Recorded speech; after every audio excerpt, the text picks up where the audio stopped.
ang akong mga polong mao ang usa ka success. Unsay meaning anang success? Unsa meaning ng success? Open your hearts to the Lord. Open your hearts to the Lord. Parehas ng peace. Peace of mind, patient, peace ka ang tanan.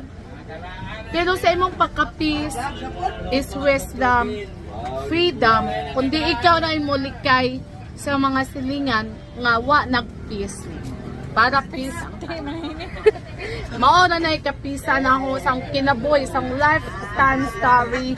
Join this life nga usa mag-peace, patient of peace. May mong usa ka pap ne Marian Nenya, Angel Polison, Angel Glocelia Grobesia, La Baselia del Fuente del California, Angel Polison Cabosa Orange GF. Thank you and God bless and more power, God bless. God bless ninyo.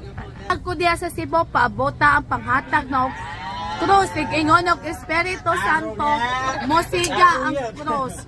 Then, guidean mo bisag asang panghitabo unsay kalisdanan ninyong mga problema. O unsay may tabo, di madayon tungod kay gigayran mo tungod sa krus. Then, bibitahan ako na o sa ano ipanghatag. Then, muhatag ko bendita para Oh, bendita nabenditahan ako.